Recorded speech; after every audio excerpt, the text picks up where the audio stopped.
People keep saying, darating din yan kapag ready ka na. Darating ang person na tama sa'yo. Yung kumikinang-kinang dahil sa green flags. What if ikaw pala yung red flag? What if hindi naman pala relationship ang hinahanap mo? Naghahanap ka ng therapist, ng sugar daddy, ng daddy figure, or minsan ng assistant. Let's talk about the signs na hindi ka pa ready pumasok sa isang relasyon. You crave for perfection. Gusto mo ng good morning text, ng lambing, ng effort, ng consistency, ng updates, ng emotional availability. And then when suddenly you don't get them, instead of trying to understand, you stance into an attack mode. You ask, anong ginawa ko? As if sa'yo lang umiikot ang mundo. As if people don't have other emotions. As if wala silang ibang pinagdadaanan at sa'yo lang umiikot ang mundo nila. How about those people na still addicted to validation? And the worst part, validation ng iba. So every fight becomes cryptic notes, thirst traps, repost na I deserve better. O kaya magsustory ng I'm done being nice. Tapos enjoy ka sa attention na nakukuha mo kapag may nagme-message sa'yo ng okay ka lang ba? Iwan mo na yan. Lumalakas tuloy yung loob mong makipag-away kasi feeling mo ang daming nakakaintindi sa'yo. If every emotional problems kailangan mo ng spectators, baka naman PR team ang kailangan mo, hindi jowa.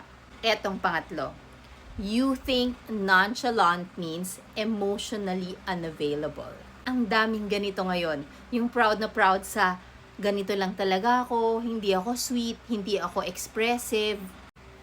When actually, tamad ka lang. Wala kang emotional labor skills. Tapos, ginawa mo pang personality. You cannot build intimacy habang allergic ka sa vulnerability. Hindi kulang maging emotionally constipated. Number 4, ikaw yung you like a relationship pero ayaw mo ng responsibilidad.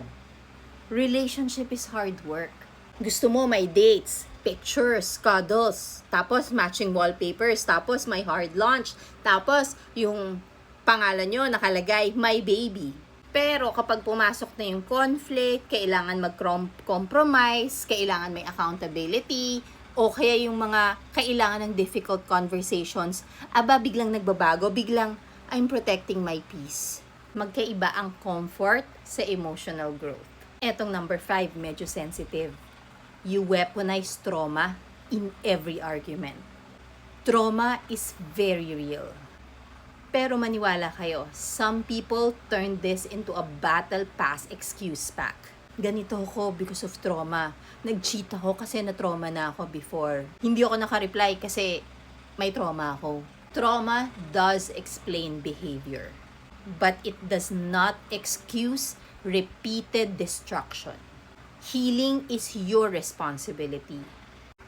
Hindi pwede yung sasabihin mo, I'm broken, tapos gagawin mong community project yung pag-aayos sa'yo.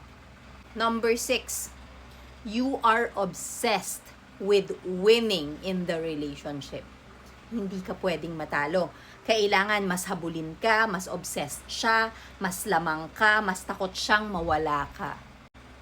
Everything becomes power play.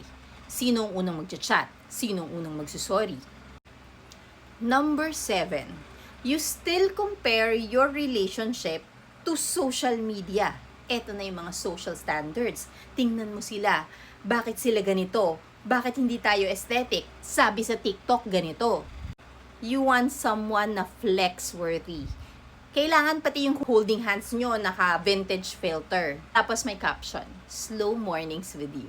Alam nyo, there's nothing wrong with posting your happiness in social media. Pero when you do it because you just want to flex, tapos sobrang messy na yung relationship, pero tinitiis mo lang for the glory of flexing. At saka huwag kayong post ng post para pag naghiwalay kayo, konti lang lilinisin mo. Number 8, you cannot be left alone. The moment na mag-isa ka, hindi ka mapakali. Magda-download ka na ng dating apps, magme-message ka na sa mga ex mo, mag-e-entertain ka kahit mixed signals, tapos Mag-I miss you ka dun sa taong sumira sa'yo emotionally. You know why? Kasi silence forces you to meet yourself.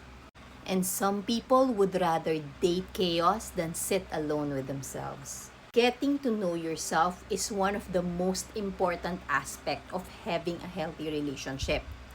Paano mo maiintindihan ng iba kung yung sarili mo nga di mo gets? Ilan ang na-check mo sa list? So okay lang yan. Single ka muna.